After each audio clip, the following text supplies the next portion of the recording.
हमें देखो आई को पागल बनाना है, हमें आंख को हमारी जो है उसको पागल बनाना है, ठीक है। तो 25 सेंटीमीटर पे हो गया। अब ये तो चेंज नहीं हुआ, इसने अब हमें धोखा नहीं दिया। धोखा किसने दिया? आंख ने। आंख हमारी जो थी वो थोड़ी सी आगे शिफ्ट हो गई, हाइपरमेट्रोपिया में यही होता है ना, तो धोखा दे दिया हमें आंख। So hello and welcome back to physics. आज हमें लेक्चर थर्ड चालू करना है, human eye and the colourful world का। इससे पहले हम 2 लेक्चर कर चुके हैं जिसमें हमने ह्यूमन आई के बारे में सारी चीजें पढ़ ली, तो हमारा एक part of the chapter complete हो गया है, ठीक है।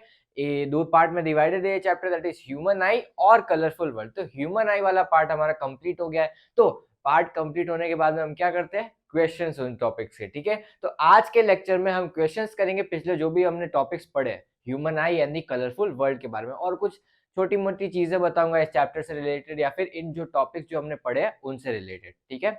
सो अब क्वेश्चंस करने हमें, तो सबसे बेसिक क्वेश्चन हमारे पास में क्या क्या आ सकता है वो हम डिस्कस करेंगे, और कुछ कुछ क्वेश्चंस करेंगे जो एनसीईआरटी में गिवन है और जो एनसीईआरटी एग्जाम्पलर में गिवन है, ठीक है। अब इस चैप्टर खत्म होने के बाद में या फिर ये कोर्स हमारा खत्म होने के बाद में सारे चैप्टर्स की वन शॉट आएगी। इससे पहले हम लाइट, रिफ्लेक्शन एंड रिफ्रैक्शन की वन शॉट कर चुके हैं, मगर अब पूरा चैप्टर, सारे चैप्टर हमारे कोर्स में कंप्लीट होने के बाद में हम वन शॉट लेके आएंगे या फिर हम बाद में वन शॉट करेंगे, ठीक है। क्योंकि पहले कोर्स कंप्लीट करते हैं, फिर आराम से वन शॉट्स करेंगे, फिर एनसीईआरटी एग्जाम्पलर करेंगे, सीबीएसई के क्वेश्चंस करेंगे, प्रीवियस ईयर के सारी चीजें करेंगे, ठीक है।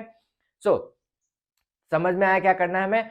इस लेक्चर में हमें क्वेश्चन प्रैक्टिसिंग करनी है। अगर किसी ने पिछले लेक्चर नहीं देखे हैं, किसी को पिछले टॉपिक्स पढ़ने हैं रियल लाइफ डेमोन्स्ट्रेशन के साथ में, तो यहाँ पे आई कार्ड पे क्लिक करके या फिर लिंक प्लेलिस्ट का डिस्क्रिप्शन में गिवन है, ठीक है।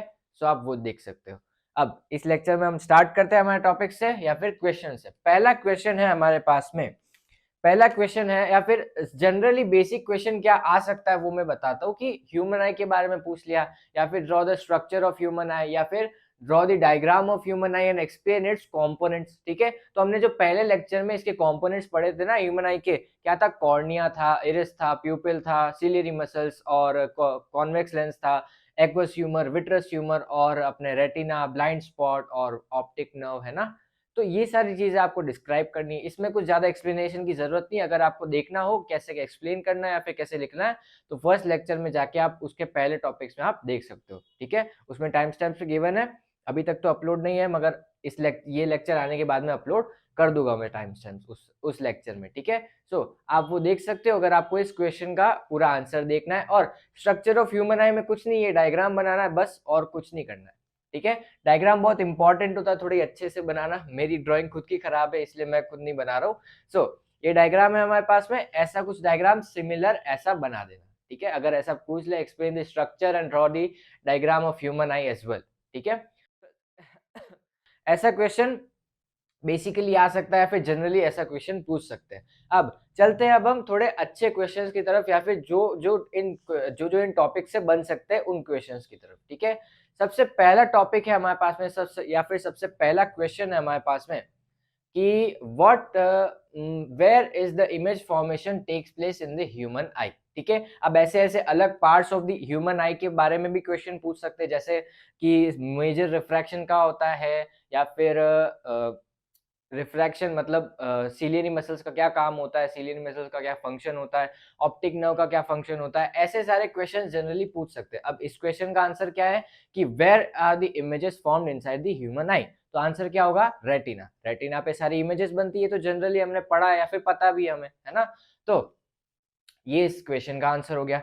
सेकेंड क्वेश्चन की तरफ बढ़ते हैं। ये ज्यादा, इसमें इस चैप्टर से रिलेटेड कोई ज्यादा न्यूमेरिकल भी नहीं है, बहुत छोटे छोटे न्यूमेरिकल एक दो स्टेप में हो जाते हैं, और ज्यादा पढ़ने की भी जरूरत नहीं, खाली डेफिनेशन से उनको देखना है बस, ठीक है।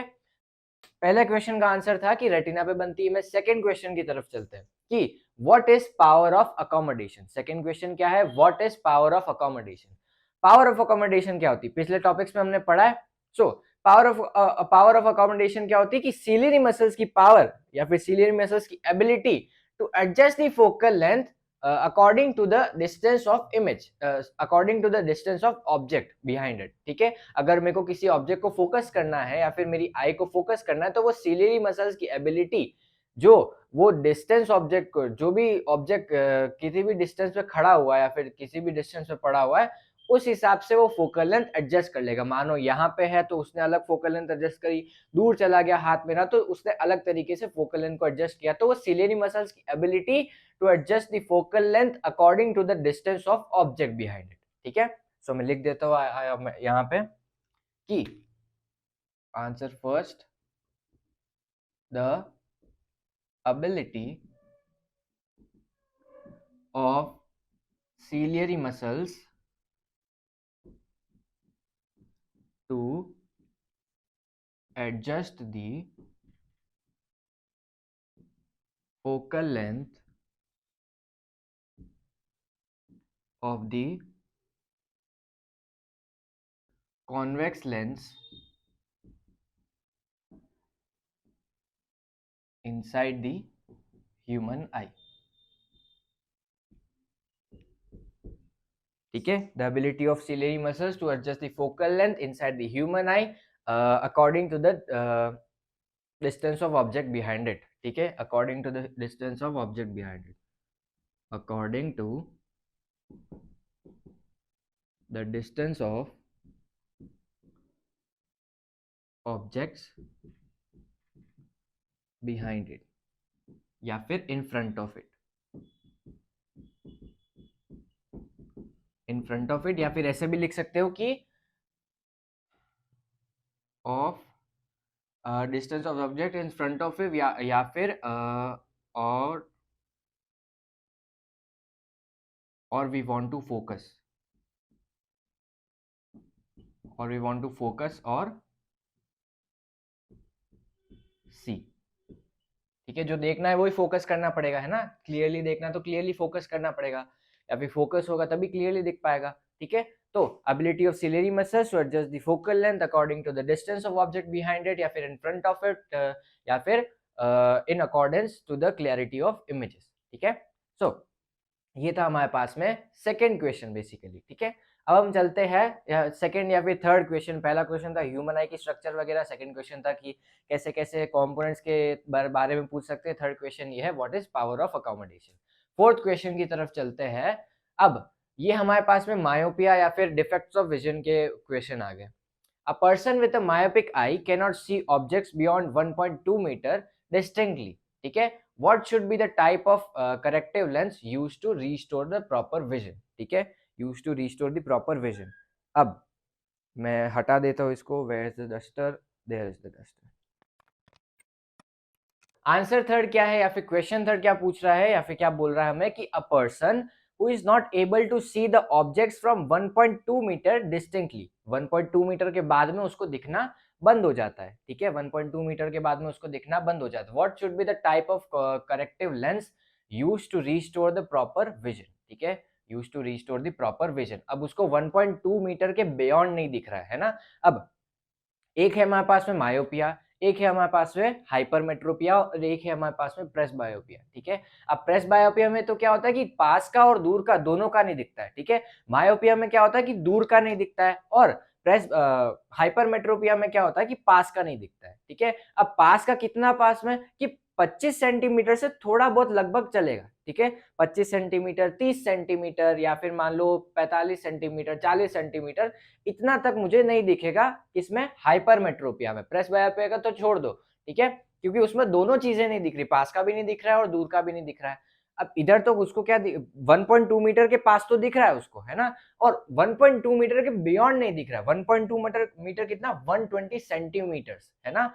और उसको मतलब अगर हाइपरमेट्रोपिया होता तो 1.2 मीटर के बियॉन्ड तो दिख जाता ना, क्योंकि इतना दूर चला गया ऑब्जेक्ट 120 सेंटीमीटर। अब हमारे पास में हाइपरमेट्रोपिया में तो कितना 40 सेंटीमीटर, ज्यादा से ज्यादा मान लो 50 सेंटीमीटर कर लो, 60 सेंटीमीटर भी कर लो, मगर 120 सेंटीमीटर तक कितना कर लोगे, इतना तो नहीं हो सकता ना। तो 120 सेंटीमीटर तो बहुत दूर चला गया, है ना। तो मुझे क्या हो रहा है इसमें कि पर्सन को दूर की चीजें नहीं दिख रही है ना, तो दूर की चीजें नहीं दिख रही है तो वो कौन सा डिफेक्ट ऑफ विजन होता है, मायोपिया। ठीक है, मायोपिया में क्या होता है कि वो जो हमारी आई होती है वो इलोंगेट हो जाती है, हाइपरमेट्रोपिया में छोटी हो जाती है। अगर इसको याद करना है तो देख लो, मायोपिया में बड़ी, हाइपरमेट्रोपिया में छोटी, बस इससे सारी चीजें क्लियर हो जाएगी आपको। ठीक है, चलो, तो इसमें क्या आंसर लिखेंगे हम कि the person should wear or should use a concave lens of a definite focal length. Focal length to correct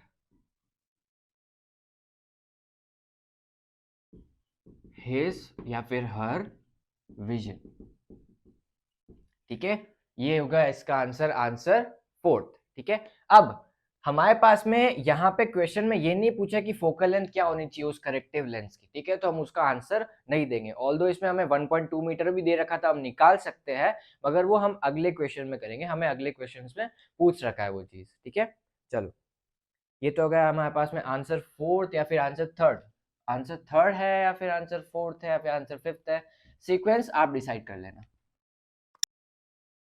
चलते हैं अब हम आंसर फिफ्थ की तरफ. ठीक है, या फिर क्वेश्चन फिफ्थ की तरफ. क्वेश्चन फिफ्थ हमें क्या कह रहा है कि क्वेश्चन फिफ्थ का गया, what is the far point and near point of the human I with normal vision. अब नॉर्मल विजन बोलना बहुत जरूरी है ना. नॉर्मल विजन नहीं बोलेंगे तो हमें तो बहुत सारी आई है, बहुत सारी आईज का अलग अलग नॉर्मल ये फार पॉइंट और नियर पॉइंट हो सकता है. तो नॉर्मल विजन बोलना बहुत जरूरी है. ठीक है, तो फार पॉइंट और नियर पॉइंट क्या होता है कि फार पॉइंट क्या, जहां तक दिख सकता है ह्यूमन आई को, नॉर्मल ह्यूमन आई को. और नियर पॉइंट क्या, नियर पॉइंट का जितना पास तक दिख सकता है. ठीक है, नियर पॉइंट कितना होता है 25 सेंटीमीटर और फार पॉइंट कितना होता है इन्फिनिटी. हम बहुत दूर तक, कितनी भी दूर हो, हम वो देख सकते हैं अगर नॉर्मल आई है तो. ठीक है, और पास में कितना 25 सेंटीमीटर तक देख सकते हैं. और अगर टीचर को पागल बनाना हो तो और भी आगे ले सकते हैं, मगर हमारी आंखें दुखने लग जाएगी टीचर को पागल बनाने में. ठीक है, सो हम 25 सेंटीमीटर तक कोई बिना किसी सरदर्द के देख सकते हैं आराम से विथ नॉर्मल ह्यूमन आई. ठीक है, सो फार पॉइंट क्या हुआ, answer fifth, far point infinity और नियर पॉइंट, नियर पॉइंट कितना हुआ 25 सेंटीमीटर्स.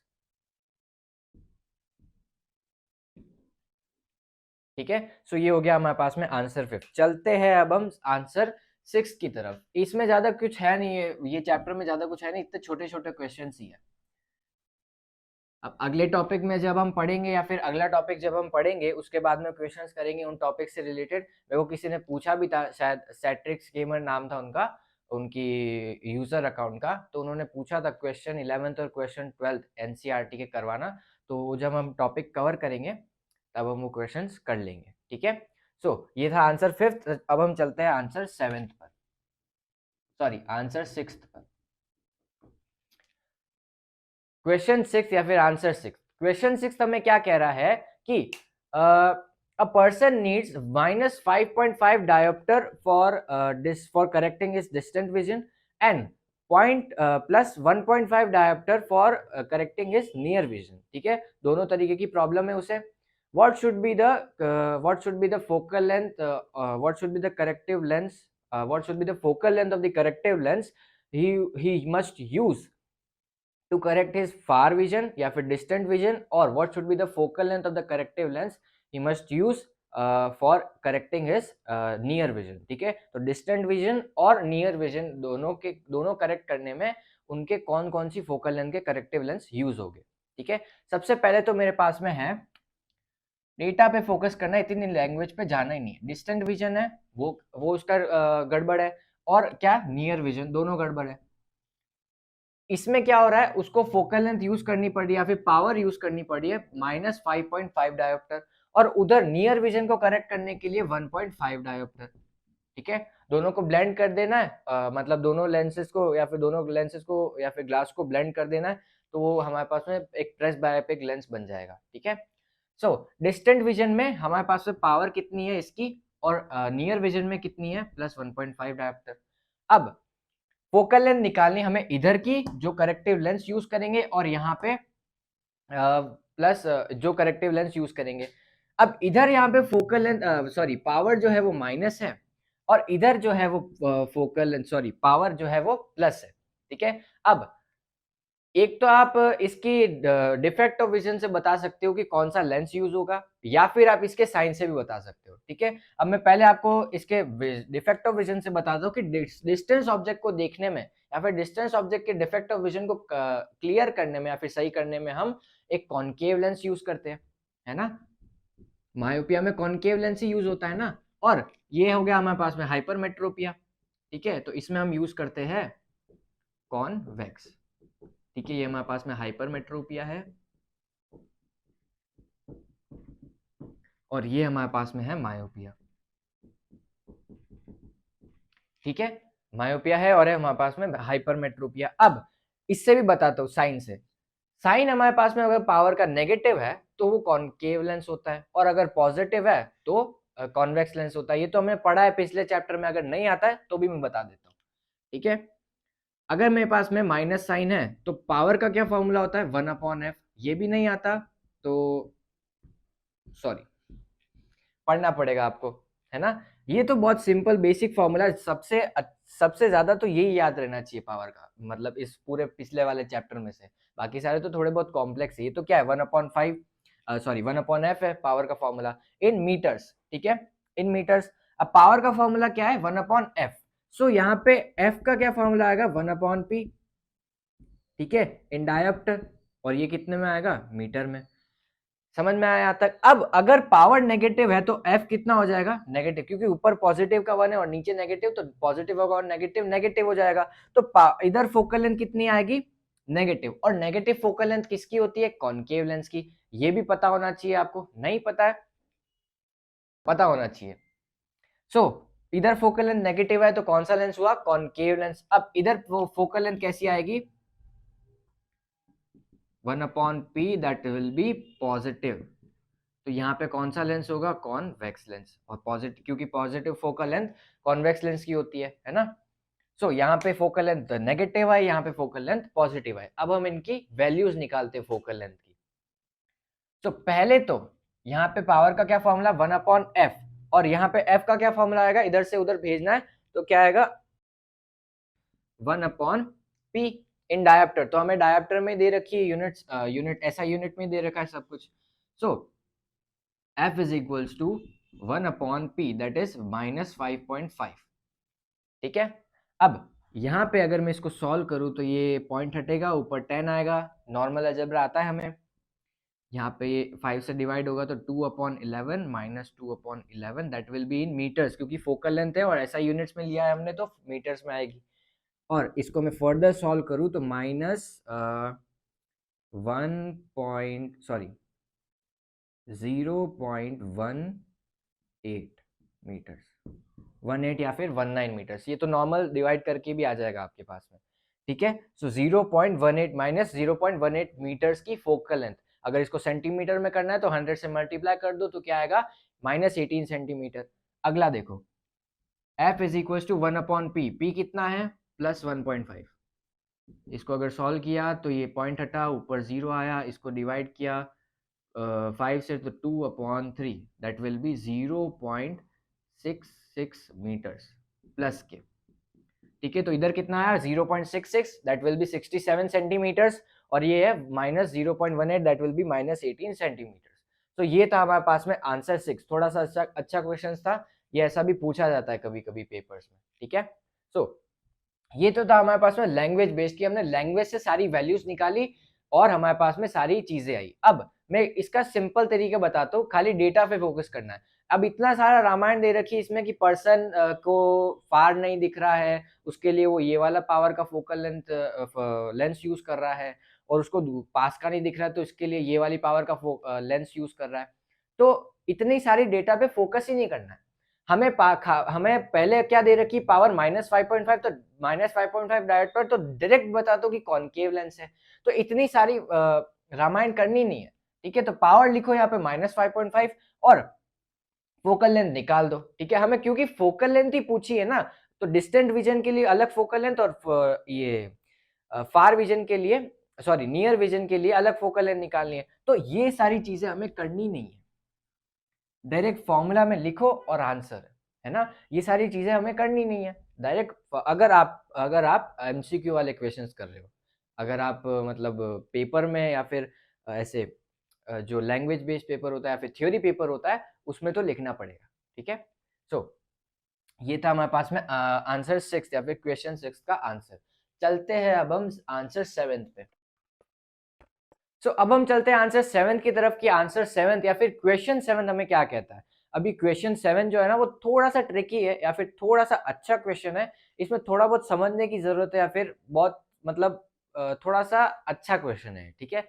सो आराम से समझेंगे, एकदम आसपास के डिस्ट्रैक्शन से दूर हो जाओ, आराम से समझना। अब मैं डायरेक्ट भी कर सकता हूँ इसको, डायरेक्ट ही और वी की वैल्यू लिख के, मगर थोड़ा सा समझने की कोशिश करो कि क्वेश्चन में ऐसी वैल्यूज ही क्यों लिए, ठीक है। चलो आंसर 7।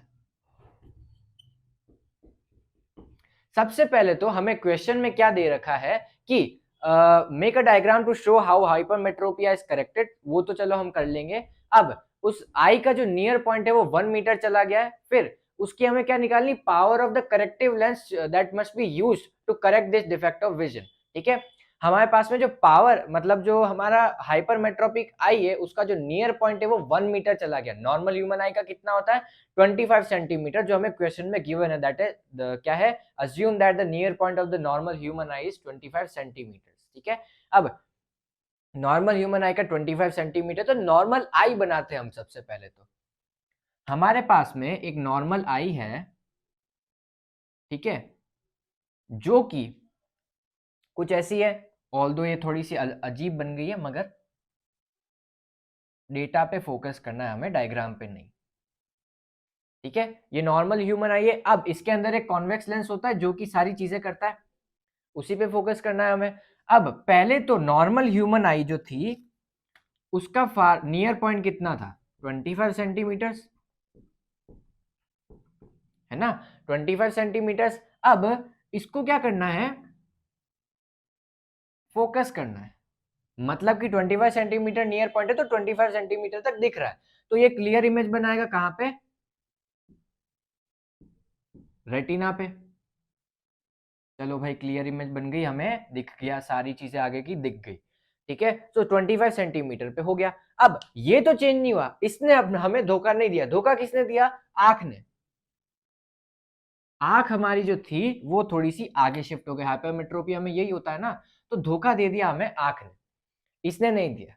अब हमें क्वेश्चन में गिवन है कि आंख ने इतना धोखा दिया कि हमारा जो नियर पॉइंट था वो चला गया 1 मीटर या फिर 100 सेंटीमीटर, ठीक है। अब उसके लिए हमें एक लेंस यूज करना पड़ेगा, कौन सा करते हैं हाइपरमेट्रोपिया को करेक्ट करने के लिए, कॉन्वेक्स लेंस, ठीक है। अब उसी की हमें फोकल लेंथ निकालनी है। कॉन्वेक्स लेंस क्यों यूज किया, क्योंकि हाइपरमेट्रोपिया या फिर उसको पीछे और कन्वर्ज करना है तो पावर बढ़ानी पड़ेगी ना, तो पावर एक कॉन्वेक्स लेंस की बढ़ाने के लिए कॉन्वेक्स लेंस यूज करके ही बढ़ेगी, ठीक है। सो क्योंकि दोनों की पावर जो होती है वो पॉजिटिव होती है। अब मान लो मैंने ऐसा कुछ लेंस यूज किया, अभी क्या हो रहा है, अगर ये लेंस ना होता तो कुछ ऐसी कंडीशन थी, है ना, और अभी कुछ ऐसा हो रहा है कि ऐसा ऐसा ऐसा ये लाइट गई और यहां से हमारे पास में रेटिना पे इमेज बन रही है, इधर से नहीं बन रही। अब इसका नियर पॉइंट क्या हो गया, जैसे नॉर्मल आई का 25 सेंटीमीटर होता है ना, इस पर्टिकुलर आई का नियर पॉइंट कितना हो गया, 100 सेंटीमीटर, ठीक है, ऐसा कुछ हो गया। अब हमें देखो आई को पागल बनाना है, हमें आंख को हमारी जो है उसको पागल बनाना है ना, हमें आंख को जो है वो पागल बनाना है। अब आंख को जो है वो पागल बनाना है। अब हमें क्या किया, हमने क्या किया कि एक कॉन्वेक्स लेंस यूज किया, ठीक है। हमें क्या करना है, यहाँ की ऑब्जेक्ट्स भी क्लियर देखनी है ना, जो यहाँ पे ऑब्जेक्ट्स रखे हुए हैं वो उनको भी क्लियर देखना है। अब ये तो बिहेवियर चेंज करने से रहा, हमें इसका बिहेवियर ही चेंज करना पड़ेगा, तो हमने कुछ ऐसी फोकल लेंथ का यूज किया तो वहां पे बन जाएगी इमेज यहाँ की, यहाँ के ऑब्जेक्ट्स की। अब हो क्या रहा है, देखो हमें आग को पागल बना रहा है, फिर कह रहा हूं हम आग को यहाँ पे पागल बना रहे हैं। देखो हमने क्या किया, यहाँ पे ऐसा एक फोकल लेंथ का यूज किया, तो इधर वाला जो था उसने उसको, इस कॉन्वेक्स लेंस ने क्या किया कि इस आंख को बता दिया कि भैया ये तो इधर वाला है। क्या हो रहा है कि हमें जो 25 सेंटीमीटर पे था ऑब्जेक्ट, 25 सेंटीमीटर पे जो ऑब्जेक्ट था उसकी अगर इसने इमेज यहां पे बना दी, ठीक है, तो यहां से तो वो वैसे ही फोकस कर रहा है ना। तो अगर इसने इस कॉन्वेक्स लेंस ने इस 25 सेंटीमीटर वाले ऑब्जेक्ट की इमेज यहाँ पे बना दी तो वो तो वैसे ही फोकस कर रहा है ना। तो इसने कुछ ऐसा कन्वर्ट किया कि इसने ये वाला पाथ फॉलो कर लिया, ये ऑब्जेक्ट की रेज आ रही थी ना, उसने कुछ ऐसा पाथ फॉलो कर लिया। समझ में आ रहा है ना, कॉम्प्लिकेट नहीं कर रहा हूं मैं चीजों को, ठीक है। तो इसने क्या किया, वैसे फिर से बोलो कि आंख को पागल बनाना है कि इसने इस कॉन्वेक्स लेंस ने ऐसा कुछ रेस को कन्वर्ट किया कि ये 25 सेंटीमीटर वाला ऑब्जेक्ट आंख को कहां लगा कि वो इधर है 1 मीटर पे, ठीक है, 1 मीटर पे। तो इसकी इमेज इसने कहां पे बना दी, यहां पे, ठीक है। तो इमेज ऑब्जेक्ट डिस्टेंस हमारे पास में कितनी थी 25 सेंटीमीटर्स, और उसने इमेज बना दी कितनी 100 सेंटीमीटर्स पे, और ये इधर है इस लेंस के, तो ये कैसी होगी नेगेटिव, ठीक है। तो इधर है लेंस के, है ना। सो इसने कुछ ऐसा कार्यक्रम किया। अब देखो हमारे पास में फोकल लेंथ निकालनी है अब इसकी, तो किसी फोकल लेंथ से ही तो इसने वी यहाँ पे एडजस्ट किया होगा ना, तो वही फोकल लेंथ निकाली है। कौन सा फॉर्मूला यूज करे, लेंस फॉर्मूला। क्या होता है 1/f is equal to 1/v minus 1/u, ठीक है। ये फॉर्मूला तो याद होगा आपको, नहीं याद है तो बहुत बेशर्मी की बात है। 1/f is equal to v कितना है -1/100, और u कितना है -1/25, ठीक है। समझ में आया, आंख को पागल बनाना है। 1/f इज इक्वल टू -1/100, ये माइनस माइनस प्लस हो गया, प्लस 1/25, एलसीएम लिया कितना आया 100, और ये माइनस का 1 प्लस 4 1/f, ठीक है। नॉर्मल एलसीएम लेना आता है ना। चल ये कितना हुआ 1/f कितना हुआ 3/100, that will be f is equal to 100/3 centimetres. अब इसको चाहो तो डेसिमल्स में भी कर सकते हो, मगर आगे देखना डेसिमल्स में क्यों नहीं किया। अब हमें क्या निकालनी, पावर निकालनी है। ये तो फोकल लेंथ आई ना, पावर का क्या फॉर्मूला होता है 1/f इन मीटर्स। अब ये तो है सेंटीमीटर में, तो सेंटीमीटर का अलग फॉर्मूला होता है 100 से मल्टीप्लाई कर दो भैया ऊपर वाले को, ठीक है। तो पावर कितनी आएगी 100 अपॉन, ये कितना आया 100/3, दैट विल बी 100/3, तो 100 से 100 कैंसिल, 3 ऊपर गया, तो पावर कितनी आई +3 डायोप्टर, ठीक है। तो +3 डायोप्टर का हमारे पास में लेंस यूज करना पड़ेगा ये वाला, ताकि उसकी इमेज, फिर से बोल रहा हूँ, आंख को पागल बनाना है ना। तो उसने यहाँ वाले ऑब्जेक्ट की इमेज यहाँ बना दी, तो हमें लगा कि हमारे पास में रेटिना पे इमेज बन गई, या फिर रेटिना पे इमेज बनी, ठीक है। तो हमें क्लियर दिख गया, ठीक है। सो गधे को घोड़ा नहीं पड़ा हमने। तो ये था हमारे पास में क्वेश्चन 7, थोड़ा सा अच्छा क्वेश्चन था। अगर यहाँ पे वही मायोपिया हो जाता तो क्या होता, मायोपिया में क्या होता, ये तो हो गया हाइपरमेट्रोपिया। सो अब मैं आपको बताता हूँ मायोपिया का केस, कि मायोपिया के केस में क्या हुआ। जैसे हमारे पास में हाइपरमेट्रोपिया में क्या हो रहा था, हमारे पास में जो नियर पॉइंट था वो दूर चला गया था, है ना। तो हमें नियर पॉइंट को ऐसा इंटरप्रेट करवाना था कि वो आगे आ गया है ना। या फिर हमने जो आगे वाला जो हमारे पास में जो ऑब्जेक्ट्स था, हमने उनकी इमेजेस पीछे बना दी उस नियर पॉइंट पे, तो हमने हमारे पास में इमेजेस रेटिना पे बन गई, ठीक है। ये हमारे पास में था हाइपरमेट्रोपिया का केस। अब हम देखते हैं कि मायोपिया में क्या होगा, ठीक है। तो सबसे पहले मैं नॉर्मल ह्यूमन आई बनाता हूँ। तो नॉर्मल ह्यूमन आई कुछ ऐसी होगी, ठीक है। यहां पे मान लो एक कॉन्वेक्स लेंस है, ठीक है। और हमारे पास में अब ऑब्जेक्ट यहाँ पे सिचुएटेड नहीं है, बहुत दूर है, इन्फिनिटी पे है ना। तो नॉर्मल ह्यूमन आई का निफार पॉइंट क्या होता है इन्फिनिटी। तो मान लो इन्फिनिटी तक उसको दिख रहा है, तो यहाँ पे कॉन्वर्ज होगी लाइट कहाँ पे, रेटिना पे, ठीक है। अब हमारे पास में इसने हमें धोखा नहीं दिया, इस केस में हमें धोखा किसने दिया, इस आंख ने। अब आंख उस वाले केस में हाइपरमेट्रोपिया में क्या हो रही थी, छोटी हो रही थी, इधर क्या हो रही है, बड़ी हो रही है। तो आंख जो है वो हमारी क्या हो गई, बड़ी हो गई, ठीक है। अब हमें क्या करना है, इस वाले चीज को पीछे पीछे लेके जाना है, ताकि हमारे पास में इमेजेस जो है वो रेटिना पे बन सके, ठीक है। अब इस वाले का फार पॉइंट जो है वो कहाँ पे जाएगा, देखो जैसे जैसे मैं ऑब्जेक्ट को आगे लेके जाऊंगा, इमेज जो है वो पीछे पीछे खिसकती जाएगी। ये तो हमने पढ़ा है कॉन्वेक्स लेंस के केस में, जैसे जैसे आगे लेके जाऊंगा वैसे वैसे इमेजेस पीछे पीछे खिसकती जाएगी, ठीक है। तो एक पॉइंट ऐसा आएगा, ये खिसकते खिसकते एक ऐसा पॉइंट आएगा कि खिसकते खिसकते यहां तक पहुंच जाएगी। ठीक है, तो पहले फार पॉइंट था मान लो इन्फिनिटी पे, यहाँ पे अब फार पॉइंट आ गया है थोड़ा सा आगे, तो मायोपिया में फार पॉइंट आगे आ जाता है ना। तो अब क्या हो रहा है, यहाँ पे जो भी था वो कन्वर्ज हो रहा है कहाँ पे, आगे। ठीक है, अब मुझे क्या करना है, ये वाली जो रे है ना जो इन्फिनिटी से आ रही है उसको इसका शेप देना है ना, उसको इसका शेप दूंगा तभी तो मेरे पास में रेटिना पे इमेजेस बनेगी, है ना। इसको इसका शेप देना पड़ेगा या फिर इसको इसका पाथ देना पड़ेगा। ठीक है, तो यहाँ पे रेटिना पे इमेज बन जाएगी, तो मैं क्या करूँ, कॉन्वेक्स लेंस यूज करूँ, कॉनकेव लेंस यूज करूँ, क्योंकि मेरे को डाइवर्ज करना पड़ेगा ना। अब पहले कन्वर्ज हो रही है, मेरे को इसकी पावर थोड़ी कम करनी पड़ेगी ताकि पीछे कन्वर्ज हो जाए, फोकल लेंथ बढ़ जाए, है ना। तो मैं कौन सा लेंस यूज करूंगा, कॉनकेव लेंस। हाँ, और वैसे भी हम मायोपिया में कॉनकेव लेंस ही यूज करते हैं। ठीक है, तो यहां तक तो मुझे बात समझ में आई। अब हुआ क्या एक्चुअल में, देखो हमारे पास में अब क्या हुआ, फार पॉइंट आगे आ गया। ठीक है, फार पॉइंट आगे आ गया। अब मुझे क्या हो रहा है कि यहां तक मुझे इमेजेस क्लियर मिल रही, मतलब कि यहां तक मान लो ये फार पॉइंट आ गया 2 मीटर तक, 2 मीटर से दूर मुझे नहीं दिख रहा है, तो 2 मीटर तक मुझे इमेजेस प्रॉपर दिख रही है, और 2 मीटर के बाद में इंफिनिटी वाली चीजें मुझे नहीं दिख रही है ना। इन्फिनिटी वाली चीजें मुझे नहीं दिख रही है, तो इन्फिनिटी वाली चीजें देखने के लिए, इन्फिनिटी वाली चीजें देखने के लिए इन्फिनिटी वाले ऑब्जेक्ट्स को अगर मैं इस वाले फार पॉइंट तक लेके आ जाऊं, अगर मैं ऐसी इमेजेस बनाऊं इन्फिनिटी वाले ऑब्जेक्ट्स की, ताकि मैं उनको यहां तक लेके आ जाऊं, तो मुझे यहाँ पे मिल जाएगी, क्योंकि यहाँ पे तो वैसे ही मिल रही है ना।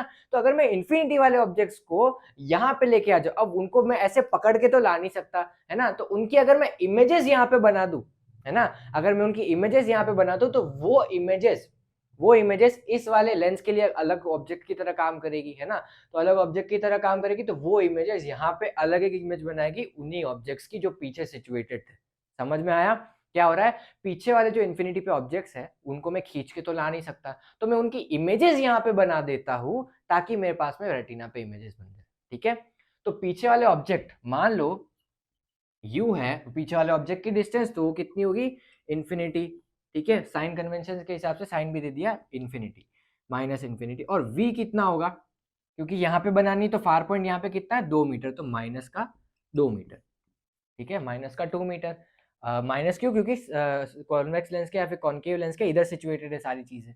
और अब कौन सा फॉर्मूला यूज करूंगा, फोकल लेंथ निकालने, क्योंकि हमें इसका सुटेबल पावर निकालना है। ठीक है, फोकल लेंथ उसी से आएगी, तो 1/f is equal to 1/v minus 1/u। ठीक है, ये वाला फॉर्मूला यूज कर देंगे, लेंस फॉर्मूला सिंपल सा, 1/f is equal to v कितना है, -1/2 माइनस ये इन्फिनिटी, तो 1/इन्फिनिटी, 1/इन्फिनिटी कितना होता है 0। अगर नहीं पता है तो अभी जान लो, आज जान लो कि 1/इन्फिनिटी कितना होता है 0। कैसे आया, 1/0 कितना होता है इन्फिनिटी, इसको उधर भेज दो उसको उधर भेज दो, कितना होगा 1/इन्फिनिटी 0। ये भी नहीं पता है तो भी कोई बात नहीं, देख लो आज। ठीक है, सो 1/f इज इक्वल टू -1/2। ठीक है, तो f कितना आया -2 सेंटीमीटर्स। तो f कितना होगा इस केस के लिए, -2 सेंटीमीटर। तो फोकल लेंथ कितनी होगी इस कॉनकेव लेंस की, -2 सेंटीमीटर। अब पावर निकाल लेते हैं, पावर का क्या फॉर्मूला है, p is equal to 1/f in metre. ठीक है, ये सेंटीमीटर नहीं है, मीटर होगा। ठीक है, क्योंकि यहाँ पे हमारे पास में मीटर में था u, सॉरी v, है ना। तो in metre 1/f in metre कितना आया, -2। तो p is equal to 1/-2, p will be equal to -0.5 dioptre. ठीक है, तो ये आया हमारे पास में कैसा केस, जब मेरे पास में मायोपिया होता है। हाइपरमेट्रोपिया का भी बता दिया, मायोपिया का भी बता दिया। ठीक है, क्या करना है, कुछ नहीं करना है। अगर किसी को ये समझ में नहीं आया, डायरेक्ट चीजें देखनी, तो क्या करना है, देखो हाइपरमेट्रोपिया में आप जो भी हमारे पास में नियर पॉइंट खिसकता हुआ दिख रहा है, मान लो नियर पॉइंट खिसक गया कितना, मान लो 40 सेंटीमीटर तक खिसक गया, है ना। तो नॉर्मल कितना है 25 सेंटीमीटर। तो इधर क्या हो रहा है, आप u को ले रहे हो इन्फिनिटी, मतलब नॉर्मल फार पॉइंट को क्या ले रहे हो u, है ना। तो उधर आपको नॉर्मल नियर पॉइंट को क्या लेना है v। ठीक है, v ले लेना है नियर पॉइंट को, और u ले लेना है हमारे पास में जो भी हमारे पास में नियर पॉइंट खिसक गया, मान लो 40 सेंटीमीटर हो गया, तो v ले लेना है 40 सेंटीमीटर। इधर उसका उल्टा v लेना है हमारे पास में जो हमारा जो खिसका है, जो फार पॉइंट खिसका है, और यू लेना है हमारे पास में जो स्टैंडर्ड फार पॉइंट है। स्टैंडर्ड लेना है, देखो यू स्टैंडर्ड होगा किसमें, सॉरी हमारे पास में देखो मायोपिया के केस में यू होगा स्टैंडर्ड, वी होगा जो खिसका है, ठीक है। और हाइपरमेट्रोपिया में बिल्कुल उल्टा, यू होगा जो खिसका है और वी होगा जो स्टैंडर्ड, ठीक है, जो भी स्टैंडर्ड है हमारे पास में नॉर्मल आई के लिए। समझ में आया यहाँ तक? अगर ये लिखना चाहो तो लिख लो, हाइपरमेट्रोपिया में के केस में यू होगा जो खिसका है और वी होगा जो स्टैंडर्ड है, और मायोपिया के केस में यू होगा जो स्टैंडर्ड है और वी होगा जो खिसका हुआ है, ठीक है। चलो यहाँ तक आई बात समझ में। तो ये सारी चीजें थी हमारे पास में इस क्वेश्चन प्रैक्टिसिंग लेक्चर में, इस चैप्टर के या फिर इन जो टॉपिक्स हमने पिछले लेक्चर में कवर अप किए थे, ठीक है। सो अब एक और दो तीन चीजें बताता हूँ मैं, या फिर दो तीन चीजें और बताता हूँ। जैसे हमारे पास में दो आंखें क्यों होती है, ठीक है, दो आंखें क्यों होती है? दो आंखें इसलिए होती है, वो हमें एक 3D व्यू देती है, ठीक है। अब आप एक आंख को क्लोज करके आप देखना, आपको हमेशा एक 2D व्यू ही दिखेगा, आप 2D चीजें ही देख पाओगे, या फिर आपको पूरी दुनिया 2D दिखेगी। जब आपने दोनों आंखें खोली ना, तब आपको एक 3D स्ट्रक्चर दिखता है। क्यों? क्योंकि यहाँ पे हमारे पास में इमेज बन रही है, यहाँ पे हमारे पास में एक अलग इमेज बन रही है ना, इस आई में अलग और इस आई में अलग, और दोनों की इमेज जो है वो अलग अलग तरीके से बन रही है। इस वाली आंख को देखना तो ये जो मेरे पास में जो सामने चीज है वो थोड़ा यहाँ पे दिख रहा है, इस वाली आंख से देखूंगा थोड़ा सा इधर खिसक गया, है ना। तो वो एक ऑब्जेक्ट और एक ऑब्जेक्ट दोनों ऐसे हमारे पास में 3D में बन गए, है ना, क्योंकि एक यहाँ पे और एक यहाँ पे सेम ऑब्जेक्ट है ना, तो वो हमारे पास में दोनों का एक सिमिलर स्ट्रक्चर बनाया, फिर ब्लेंड होके हमारे पास में ब्रेन में क्या बना, एक 3D स्ट्रक्चर, ठीक है। इसलिए हमारे पास में दो आंखें होती है, या फिर दो आंखों का ये रोल होता है। और क्या बताना था मुझे, और क्या बताना था कि देखो हमारे पास में फार पॉइंट और नियर पॉइंट का कॉन्सेप्ट है। फार पॉइंट क्या होता है, देखो अब मैंने पहले ही बता दिया, ये तो वापस से डिस्कस कर रहे हैं कि अगर हाइपरमेट्रोपिया है मुझे, हाइपरमेट्रोपिया है मुझे, तो मेरा फार पॉइंट जो है वो दूर चला जाता है। मतलब कि जो नॉर्मल आई के लिए था फार नियर पॉइंट, सॉरी हाइपरमेट्रोपिया में नियर पॉइंट की बात होती है, तो नियर पॉइंट में हमारे पास में हाइपरमेट्रोपिया में नियर पॉइंट दूर चला जाता है, ठीक है। नॉर्मल आई के लिए 25 सेंटीमीटर होता है। अब उस आग के लिए, हाइपरमेट्रोपिक आग के लिए, उसके लिए उस नॉर्मल, उसके लिए वो नॉर्मल जो हमारे पास में स्टैंडर्ड वाला है वो चेंज हो जाता है। हमारे नॉर्मल आई के लिए स्टैंडर्ड क्या है, 25 सेंटीमीटर, मगर उस हाइपरमेट्रोपिक आई के लिए स्टैंडर्ड क्या हो गया, अलग कुछ बढ़ गया, ठीक है। तो उसके लिए वो स्टैंडर्ड सेट हो गया। वैसे ही मायोपिया में भी है, इन्फिनिटी हमारे लिए स्टैंडर्ड है ना। अब उसको इन्फिनिटी का नहीं दिख रहा, कुछ एक पर्टिकुलर डिस्टेंस तक ही दिख रहा है ना, तो उसके लिए वो स्टैंडर्ड हो गया। अब हमको उस स्टैंडर्ड को हमारे स्टैंडर्ड में कन्वर्ट करने के लिए ऐसे लेंसेज यूज करने पड़ते हैं, ठीक है। अगर समझ में नहीं आया तो भी कोई बात नहीं, बहुत कॉम्प्लिकेट नहीं करा मैं चीज़ों को, मतलब मगर मैं समझा रहा हूँ कि ये कैसा होता है या फिर क्या होता है एक्चुअल में, ठीक है। सो ये सारी चीज़ें थी इस लेक्चर में, और क्वेश्चन प्रैक्टिसिंग लेक्चर समाप्त होता है, ठीक है। चलो बाय बाय।